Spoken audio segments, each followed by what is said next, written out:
Good afternoon, everybody. I would like to welcome you to our annual debate with the Morehouse students between Morehouse and Bates debaters. I would just want to talk a little bit before the debate begins about why we do this debate, well, why we do debate in general and why we do this debate in particular. We believe that debate is an important element of a being able to have civil discourse on contentious issues, and it really helps students understand and learn how to be parts of those conversations that can be tough, that can be painful, and that can be very difficult for people to engage in. And I think anybody who's paying attention to politics these days recognizes the importance of being able to have civil discourse over contentious issues. And debate allows the students to engage in these issues, usually from a multiplicity of perspectives, because they may be assigned a position that they don't believe in. They may sometimes advocate for something that they do believe in. And so it's important to understand that today, during this debate, the students will be making arguments that reflect arguments that are relevant to their side of the motion that we'll be discussing, but they may not necessarily agree with the arguments they are making. They're not giving their personal opinions today. They're engaging in a debate to allow us to spur conversation and hopefully gain a better understanding of some of the issues that surround social justice movements today. The reason we have the debate with Morehouse College has to do with our relationship with the Reverend Dr. Benjamin Mays.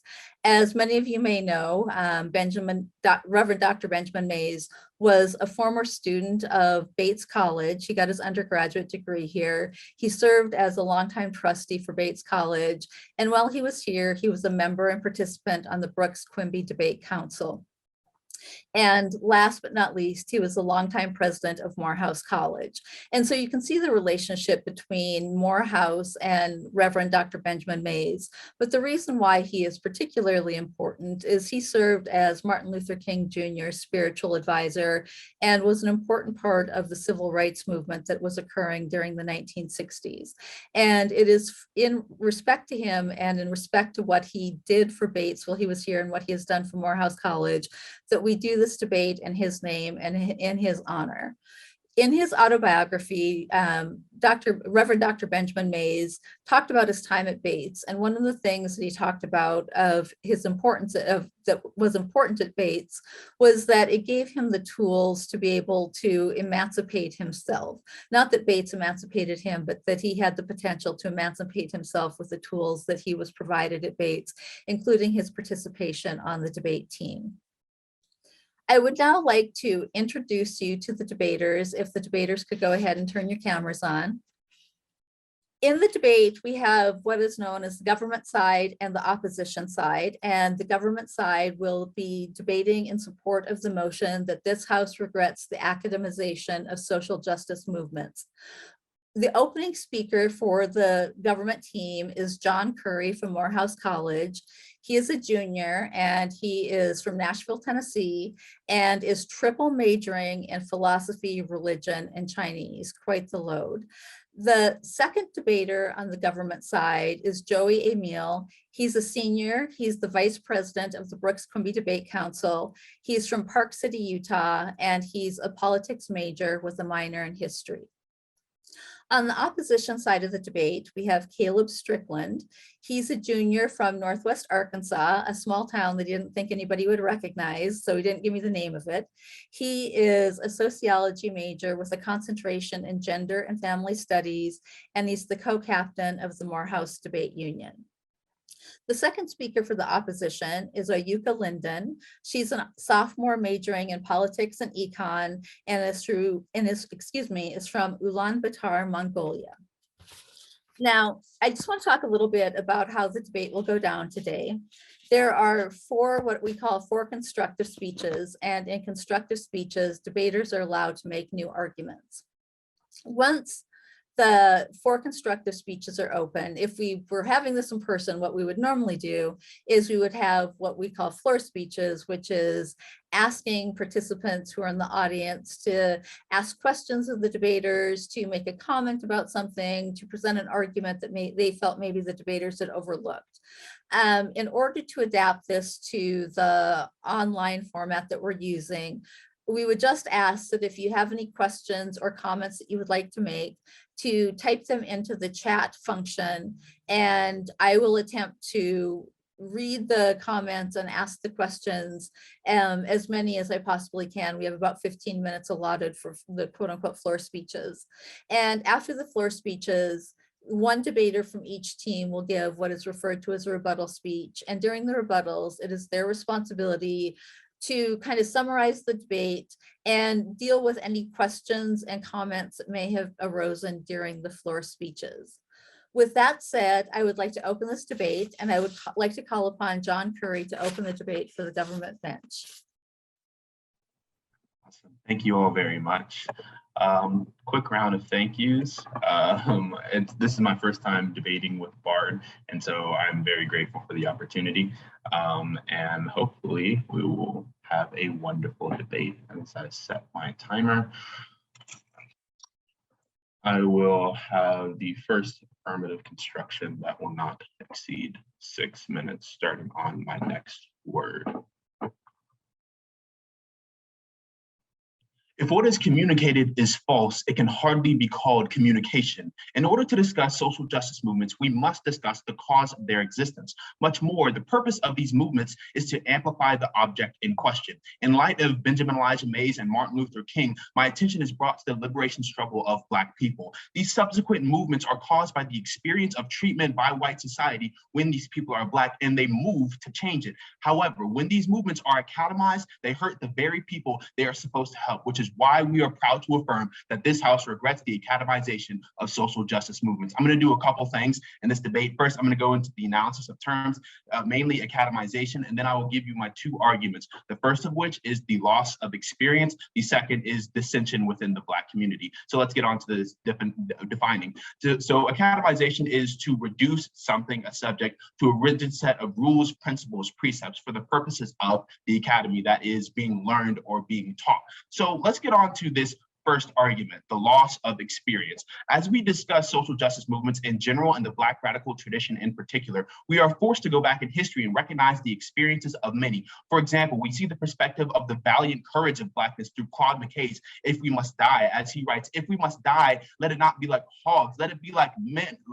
Like men will face the murderous, cowardly pack, pressed to the wall, dying but fighting back. We see the creation and sustentation of unity by Fannie Lou Hamer as she organizes voters with the Student Nonviolent Coordinating Committee, or SNCC, co-founded the Mississippi Freedom Democratic Party, and helped organize hundreds to vote in Freedom Summer. We see the reclamation of history regarding Africana philosophy through the works of Theophilo Banga, as he writes about the advancements of ancient Egyptians or Kemetics. These and a multitude of other examples give accounts of Black experiences of being Black, experiences regarding the fight for liberation. Now, this is not to say that there is one integral experience of Blackness, no, not at all, but rather that there are a vast plethora of them, all of which are legitimate. However, when it is introduced to predominantly white academic settings, these experiences of courage, suffering, triumph, and reclamation are lost and overwritten to make room for a lesson. We do not hear of the Claude McKays and the County Cullens, but rather of Langston Hughes, and simply move on. We do not read of the sacrifices of unsung heroes like Ella Baker,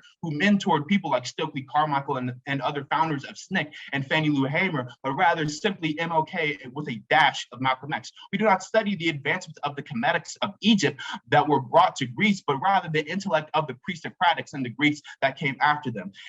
Additionally, experiences are inextricably tied to white violence, as if Blackness is merely a product of it when it is introduced to the academy, as if Blackness is simply this born of struggles ideology forever intertwined with its oppressors. However, that is simply not the case within the Black experience, simply because you cannot teach Black love. You cannot teach the smell of burnt hair on a Sunday morning. You cannot teach the joy that it is to make it to the age of 25. To teach a reductionistic, watered down view of the experiences which center and are integral to social justice movements is a slap in the face to the people upon which these movements revolve. Through the academization of social justice movements, we lose the very thing which caused its existence. experience. On to the second argument, the dissension within the community. Simply put, a rift exists between academia and grassroots. From the debate of Booker T to Du Bois to this very day, academics and grassroots organizers are not necessarily in tandem with each other. As it concerns social justice movements, the grassroots are the very lifeblood of these movements.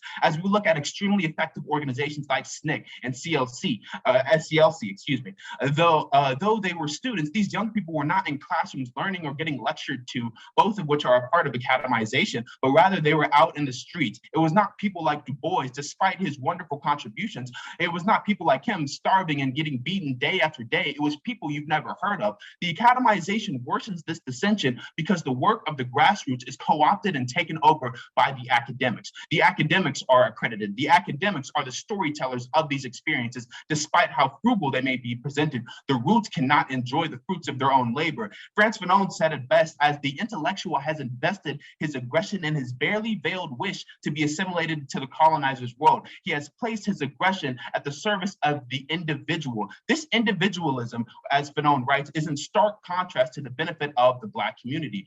Much more, the language of brother, sister, comrade is lost in this individualistic struggle that is present in academia. This co-option inhibits togetherness and cohesion that is essential to Blackness continuing to thrive despite the odds. The work it took to create is simply lost in translation and never to be cared for again. It is like Kendrick Lamar said, ironically, that they praise the butterfly but despise the caterpillar. Lastly, this academization takes the focus off the people it's trying to help. Black people do not need to be taught what it's like to be Black or what Black people go through or that it's wrong. It's not for Black people. Thus, to academize the movement at the very least hurts the people it's trying to help, and at the very most neglects them. We believe that the weighing mechanism of this debate should be that which amplifies and betters the object of the movement. In this case, what best helps the experience of Black people and its community. And it is for these reasons that we are proud to affirm. Thank you very much. And we can begin starting in 3, 2, 1. In May of 2018, the police were called on Lolade Sianbola at Yale University for sleeping on a couch in a residence hall, despite the fact that she was a student there. That same month, police in Colorado were called on Thomas and Lloyd Gray, two Mohawk Indigenous brothers who were visiting Colorado State University. That following year, Abby Bacco began the hashtag Ask for Better at Rhodes College in Memphis, Tennessee, at the height of the Me Too movement. We on side opposition agree that there is no denying the ways in which the academy as an institution has both historically worked in opposition to and later appropriated from grassroots social movements. However, to fully decry the role of the academy in social justice not only denies the historical role of scholar activists from marginalized groups, but does a disservice to the work being produced contemporarily by the ever-diversifying body of scholars. It is because of our reverence for individuals such as Dr. Benjamin Elijah Mays and Frantz Fanon, who our People on Government will cite, and those scholar activists who all come before us, that we proudly oppose the motion. This House regrets the academization of social justice movements.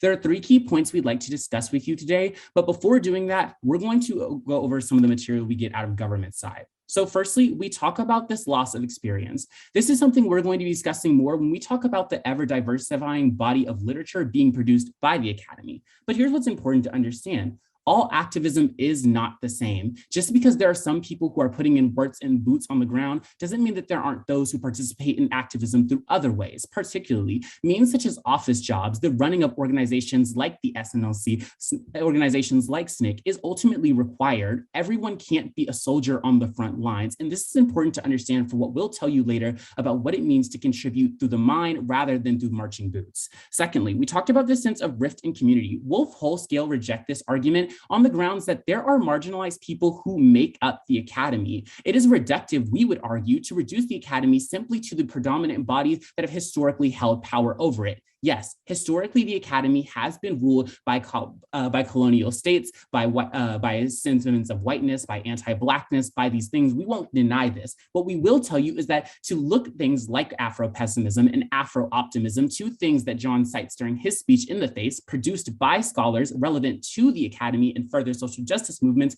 is ultimately not going to be best for everyone. So what are we going to tell you? Firstly, the importance of ethnographic so-called me-search. Social justice is a practice, not just a topic for discussion. And while it is important to critique the attempts of some to distance themselves from their subjects and their work, we must keep in mind that this isn't standard. Recently, within the last 2 decades, we have seen the rise in what some in academia have decried as me-search. This is work that is historically being conducted by members of marginalized groups. So this includes women, people of color, disabled individuals, all of whom are engaging in research, particularly about groups related to them. This is particularly big in sociology, where we're seeing work conducted on what it's like to be disabled, things such as the social model of disability, even as contemporarily as to things like abolishing the police, which starts out as an academic theory. It's important to note that this isn't merely a parasitic relationship where the academy constantly steals from grassroots movement. Rather, it provides literature that helps to reaffirm and better enforce the points that were being made by people on the ground, especially when these people come from similar groups. Yes, there is not a singular way to live the Black experience, but we tell you that as many Black people as can't access the academy and live inside of these oppressive systems, we tell you that there are Black people within the academy trying to produce literature that better helps inform things like legislation, that better informs our social practices. And we tell you that this is important work in terms of social activism that can't be denied. We tell you that, and when we cite our first examples of people like Lole Tsimbola, we tell you that the academy is as affected by the political and social sphere more than it affects it. And we tell you that because of this, it becomes a good lens for looking at social problems and better determining solutions for addressing them. We tell you that this is fundamentally the job of these social researchers. But second, we tell you that motion adoption, essentially agreeing with the government, reduces activism and social justice movements. Acclaimed artist Nina Simone was widely beloved for what was considered her protest music. Songs like Mississippi Goddamn, Strange Fruits, and Backlash Blues were her way of contributing to the greater civil rights movement of the 1900s. Though Simone could not take to the street or join bus boycotts and marches due to bindings in her contract, she was still able to contribute where her talents lay. And this is what we tell you, that when we reduce activism to simply the ability to march on the streets and not to the organizational work that goes into it, the work often done we see by women or people of color,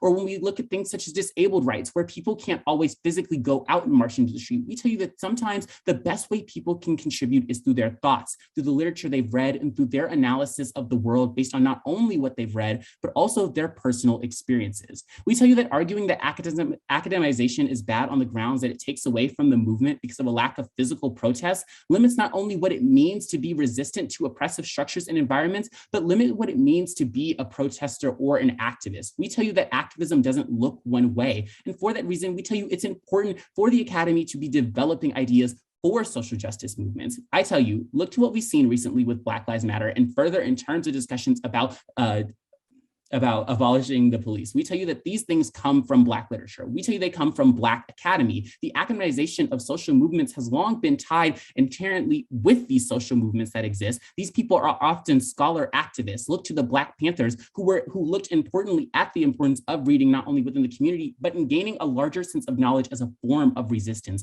We tell you that learning and education and academy are forms of resistance. And for all of these reasons, we'd ask that you side with the opposition and continue the mutual agreement between academy and social justice. Thank you. Before I get started, I just want to say how honored I am to be participating in this tradition. I also want to thank the Morehouse College debate team, especially Caleb and John, for being here today. All right, I'll get started.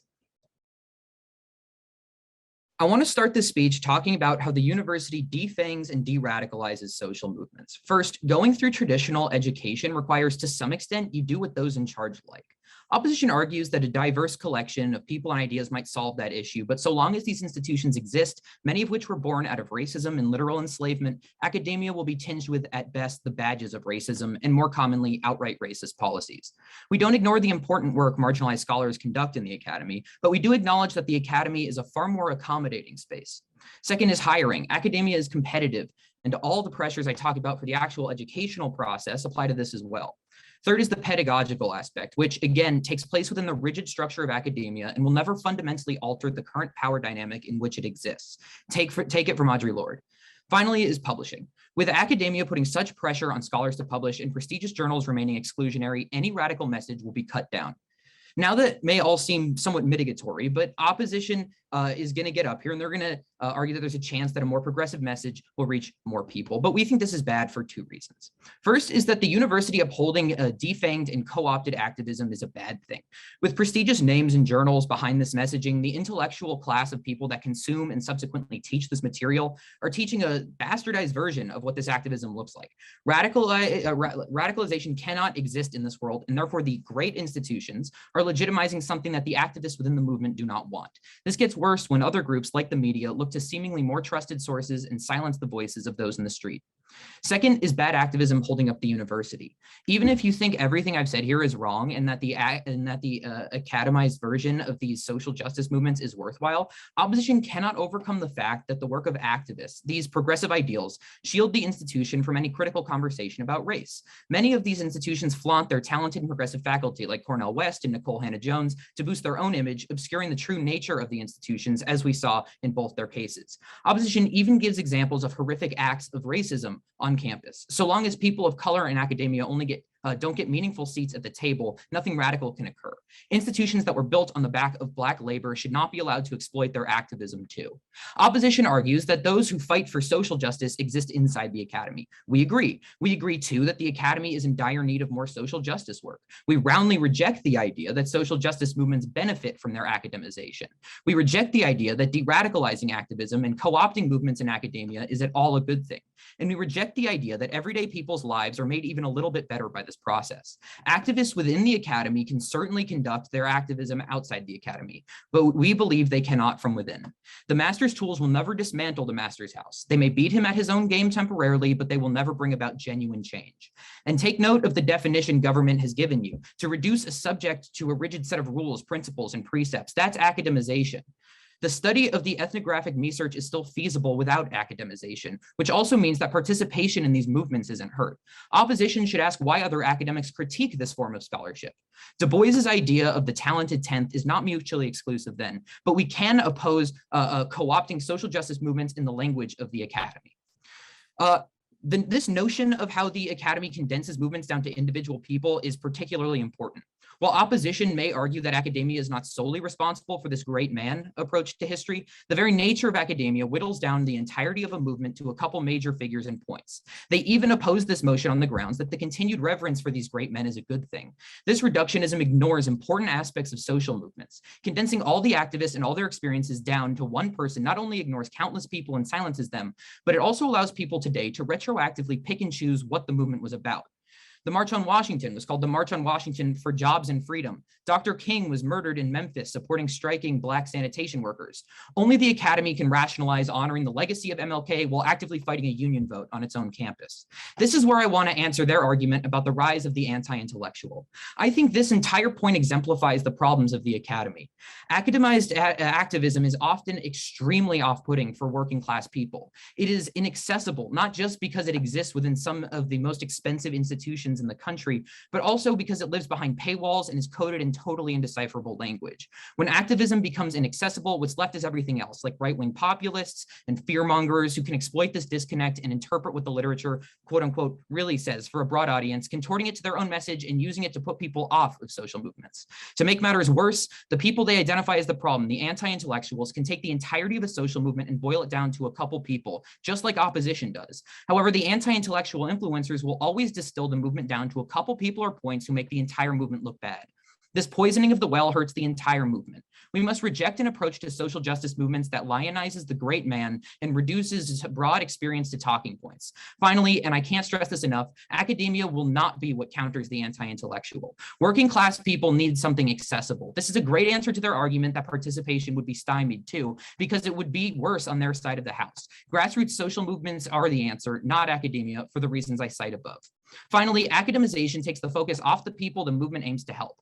For example, as Tuck and Yang explained, decolonization goes from describing the process of countries and societies liberating themselves from colonial powers to now being a metaphor, often used to describe syllabi that feature a handful of Black writers. The term Latinx, for example, came from a 2004 academic article, and according to a recent poll, is now considered offensive by 40% of the people it's supposed to describe. Now that there's an academic reckoning with the term and the discussion has shifted from how to help people to a meta conversation between scholars about the usage of the term, it's clear that the disconnect between activists and academia silences the activist and is counterproductive for social justice movements.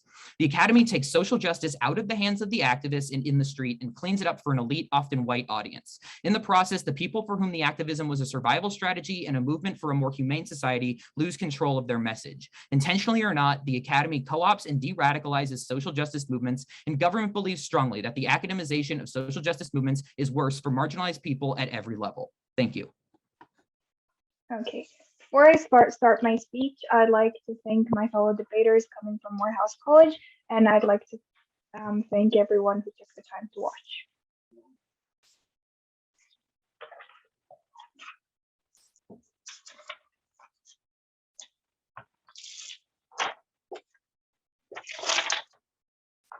Okay.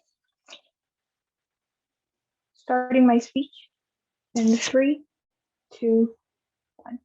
Dr. Martin Luther King said that change does not roll in on the wheels of inevitability, but it comes through continuous struggle.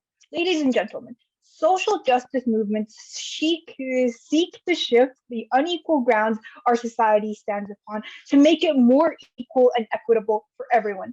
Thus, it is about all-encompassing change, which includes the academy, because the academy and everything it entails, including knowledge, education, and research, do not just belong to those who are privileged. Even if it is not perfect, we do not regret the academization of social justice movements because of the benefits it has brought in the past, and because it has the full potential to improve in the future. 2 things in my speech. First of all, I'll be talking about the portrayal of social justice movements, and second, I'll talk about how it strengthens movement. First of all, then, let's talk about their argument about how you lose experience because you have a few people who are being like spearheaded and use this tokens, right? They talk about how Langston Hughes and MLK are the only people who are pushed forth in academia. However, even if it is just them, by talking about them, by having a day that celebrates Martin Luther King, we open conversation to talk about other experiences of people who have also been marginalized by the system. For example, today at Bates, when we celebrate Martin Luther King, we also have different departments talking about their own struggles, talking about their own experiences, and different ways to approach things like decolonization. And therefore, their argument does not stand. Second of all, we believe that by researching and writing about a movement, when an academic chooses to do that, you are beholden to the actions and the voices of the movement. Thus, the movement itself acts as a check and balance mechanism for academia to a certain extent. Second of all, although there's still work to be done and barriers to be taken down, it is not enough for this debate to be just about white academics. Talking about social justice movements, right? We must also acknowledge people within the movements who are telling their own stories in the academy through journals and research. This includes academic activists like Angela Davis and Cedric Robinson. We brought this up in our previous speech, and this point has thus not been responded to. And we believe that this is an important note, because even if the academic sphere today is largely white, we believe that there is still room for improvement. And the fact that the academy is acknowledging social justice movements and creating more papers and journals about it creates room for more people to come in, and it improves the academy in the future, right? Third of all, even if we do accept the fact that the academization has decreased experiences, we believe that now at least the academy is realizing the importance and urgency of these movements, whereas in a world without the academization, the academia and the people within it would continue to ignore the struggles that people face from day to day. So therefore, on the comparative, we believe that this was the best outcome and it is not regrettable. Second of all, they talk about how these institutions are now shielding their problematic activities and not actually being activists, right?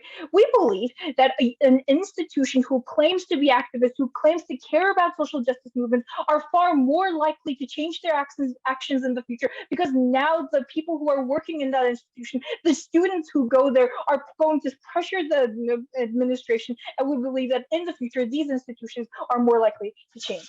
Second question then, on which side strengthens movements more. They talk about, we told you about how these people are going to be contributing uniquely to the movement, simultaneous to other things like grassroots efforts, right? The response to this was that now you're silencing others because people are only choosing to look at academia and what they have to say, right? We believe that students and academics and the broader public who have been introduced to social justice movements through academia are more likely to then go on to do their own research about the movement and hear other sides of the struggle. And it spurs conversations on places like campuses, right? Second of all, the academization has set a precedent for today's colleges and universities where most schools teach their students about social inequalities and ways to counter them. This develops students into valuable members of society who are justice seekers, who have and will continue to change the world, right? The student nonviolent coordinating committee, which played a key role in the civil rights movement, came from a coalition of college students. And in recent years, students have bolstered protests of corporate globalization. And therefore, the actions like this that are bolstered and created through academization are going to increase in the future. So third of all, academization helps change the beliefs of people who are not personally affected by the struggles the people in the movement faced. They do this by broadening the audience and increasing awareness. This is important because changing people's minds is the only way major systemic changes can be made in a majoritarian democracy.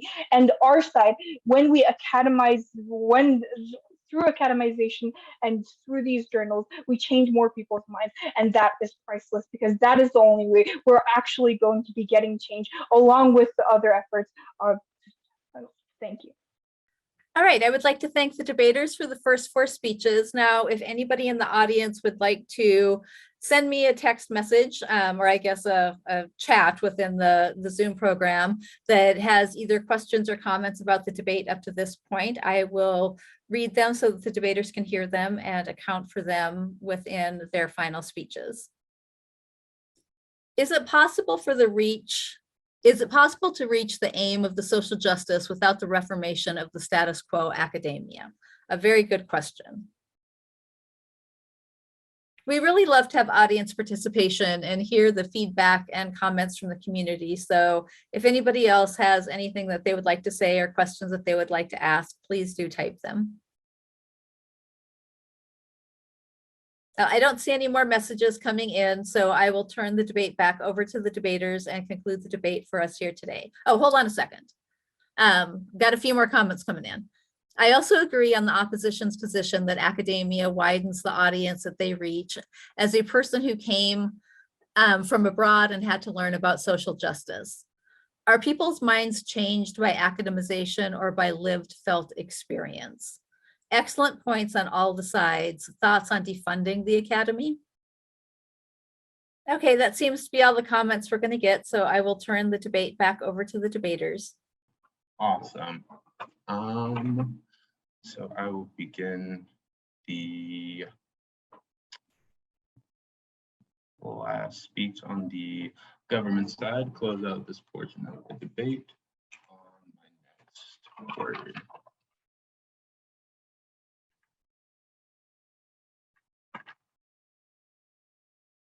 Simply put, the means of this debate are essential into determining what or who wins on this debate, the means of which are going to be Black people and Black experiences, all of which have been referenced throughout this debate. But before I get into our last points and reaffirm why the government has won this debate, I'm going to get into a little bit of refutation.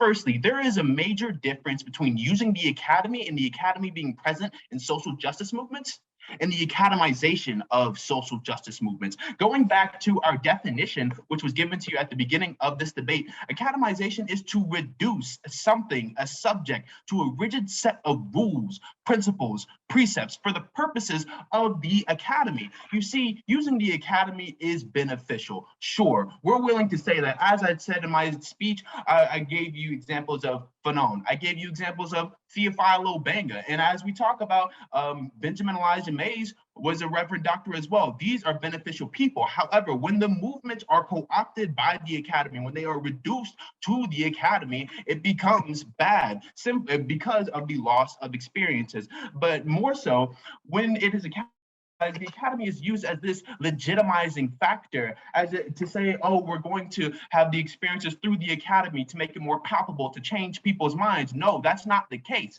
So what we say on this side of the bench is that the experiences should be said by the people who experience them. And to answer the question, these people's minds are not changed by reading a book. We see this most prominently in Cornel West's book, Race Matters, which was meant for that exact reason.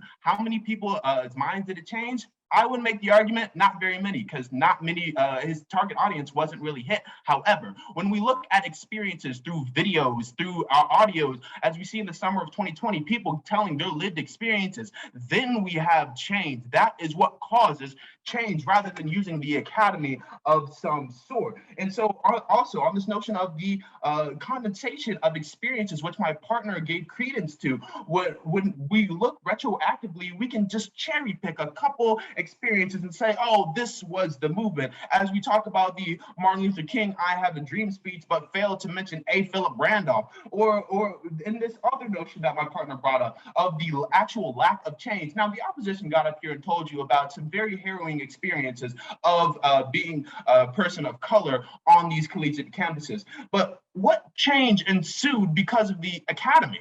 What happened? And so how do these institutions respond? We don't really see anything out of that, but rather what we do see is the mass protest from St. Paul, Minnesota, that actually changed the policy of the police department. And my last point of refutation is going to be focus. And so the opposition also talks about, it starts a conversation, it's trying to change people's minds, et cetera, et cetera. However, as I said in my speech, and as my partner said in his speech, you take the focus off of the people who are actually affected by the social justice movement. And in the beginning of my first speech, I said that what matters is the object of the social justice movement. Why is this movement in existence in the first place? It is because of these people, because of their experiences. And now, through the academization, we take the focus off of them and say, oh no, we're just trying to change people's minds. We're going to use you and your experiences as a means to an end to do something else. And we reject that notion. And so this is why we win this debate. In the beginning at the end of my first speech, I told you the weighing mechanism of this debate, which has not gone unrefuted. So therefore, I believe that this is going to be the weighing mechanism of this debate. And I said the weighing mechanism should be that which amplifies and betters the object of the movement. And in this case, what best helps the experience of Black people and the Black community at large. And I've gone over my point of about the loss of experience, but I don't believe the other argument regarding the dissension within the Black community was given its due credence. And so Caleb got up here and talked about marginalized academics and wholly wrote off the notion. However, how many marginalized academics are actually in academia? We see through the large majority of academics, they're going to be white. They're going to be, as my partner was giving to, going to be in these racist institutions. And so, but we do recognize, yes, there are benefits within marginalized academia. That is true, but by and large, we're going to see a co-opting of grassroots movements by white academia, by these institutions that seek to de-radicalize, as my partner gave credence to, that these institutions that are racist and from their base into their existence today. That is what's going to be co-opted. Yes, we understand the work of marginalized academics, and yes, we are grateful for them, and yes, we want to have them later on, but to academize the entire movement, that is a different story. To academize it into this system that is known for its racist past, that is known for its racist present, as the opposition has told us about. To academize it will not only lose experience, but it will also give greater dissent into the Black community. And as I close, the weighing mechanism is going to be what best helps these experiences and the community at large. And as you will see, the opposition fails to do that, and it fails to amplify these voices, and it fails to help the Black community at large. And it is for these reasons that we are proud to affirm. Thank you. And I will give out my last round of thank you. Thank you so much for inviting us to Bates. We enjoy this experience every year. Let's go ahead and close out this debate, starting in 3, 2, 1. I think there's a misunderstanding that occurs on side government when they seem to construe this idea that the academy exists as not only a static space, but one that is parasitic to social justice movements, and rather than one that is consistently in conversation with and shares ideas. They talk about these ideas of these minoritized scholars that we bring up and tell you that it is essentially baseless, because how many of these people are you? We tell you there's tons of these people. In fact, they cite some of them from Du Bois to Kimberly Crenshaw to Frantz Fanon to even contemporary people such as Richard Delgado and Brian Brayboy. We tell you that there has been a long line of scholars who have investigated and put their social woes of their communities into the forefront of their work. We reject the notion that the academy is inherently separate from social justice movements, particularly at the point where many of the on-the-ground workers cultivating this knowledge look to lab techs, research assistants, grad students, even just students at the undergrad level. We tell you that all of these people have the ability to be imaginative and engage in imaginative works. Things like Kimberly Crenshaw's intersectionality theories, things like Black optimism, these Afro-optimistic views, these things are a product of the academy. In fact, even things like abolish the police, or even things, similar literature regarding now defunding the academy, these are all things that started off in the academy and then are often co-opted, but rather than co-opted, we would say shared with these social justice movements. The academy provides a unique ability to give language to the complaints of the common man in a way that not only the government, but everyone is forced to see clearly because of the specific language that the academy uses. We tell you that the academy does amplify the object of the movement, particularly as people now engage in things like research. When individuals like Dr. Nia Reed, who work at Morehouse College, are able to engage in research on gentrification and changing in inaccessible housing in Atlanta, when that work goes to the Atlanta Urban Housing Authority, that changes the way that policies are implemented. They ask what change comes from the academy. We tell you all of the research papers that have gone into informing public policy. We tell you works like critical race theory, which inform the ways that we review legal cases. We tell you that the academy has the ability to be a generative and imaginative place where marginalized individuals, such as those who are disabled, those who are of different races, ethnicities, national origin, those of different gender identities, come together to create unique viewpoints and take what they already had on the ground and share it in a space specifically designed to put a spotlight on them. Prop narrative reinforces the idea of an all-privileged, aloof academy and disregards the very active and resistive presence of Black and brown people currently in the academy. They tell us that we should be going off the weighing mechanism of amplifying the object of the movement. We tell you that there is no better way to do this than by giving people who have these marginalized backgrounds a space to share their stories, and not only to do it, but to be able to have access to the tools to not only prove what they know to themselves through their experiences, but to be able to prove it through data, whether that is qualitative, whether that is quantitative, whether it's through literature analysis. We tell that the academy is an imaginative space. The academy is a space. The social justice is the lifestyle. And there is not a Venn diagram where there are two opposing circles. Rather, we tell you that the place where these two interlock is the sweet space where academy meets accountability and meets real life. The scholars who produce the work of the academy are not completely aloof. They live in the real world. And as we cited in our first few examples of the injustices on college campuses, we tell you, yes, the academy isn't perfect. However, this is their space as well. Students like Lolade Sinambola have the ability to take their spaces, Yale, to claim these spaces, and to use them as an opportunity to showcase not only what they know, but what they have lived. We ultimately tell you that there are differences between studies and mobilization, and that all activism doesn't look the same, that just because everyone isn't marching on the ground, that doesn't mean they aren't contributing. The thing about social justice is that it's an ever-changing conversation. Remember the quote you get out of our second speaker when we tell you that MLK tells you that this is a continuous struggle, that there is never going to be just one solution. This is the multi-pronged approach. By producing literature, by marching on the ground, by having these two communities that we once thought were separate through this dissension point that John's bringing you, when we tell you that there's actually more in common with these groups because they are the same people. These scholars and these activists are the same person, that is the best way to achieve real lasting change, as well as amplifying the objects and rather amplifying the voices that are contributing to this literature. We tell you ultimately that there is one thing the Academy can do in its ever-changing pursuits, and that is to produce the research it has always produced. Yes, there are some pressures to publish in major journals, but we tell you to look to the number of scholars who are populating HSIs and HBCUs, who are citing each other now, who are working in Black and Brown women's journals, people who are ultimately trying to cultivate a sense of knowledge that is informed by social justice motivations. We tell you that you should not write off the Academy as this single all-encompassing institution, because that further erases the objects of the movement, those who have spent their life dedicated to the thought of social justice and cultivating work around it. Rather, understand that the Academy is an institution that needs to be improved and can only be done so by shining a light on all of those who work within it and who have in the past. Thank you for your time today. I would like to thank all of the participants who debated for us today. I think everybody did an excellent job in raising such important issues that we need to deal with in today's society, with the need for social justice movements and the way in which the establishment responds to social justice movements. I would like to thank all of the people who attended the debate today, especially those who submitted questions and comments. We really do enjoy the audience engagement with the debate, and I hope your questions were sufficiently answered for you.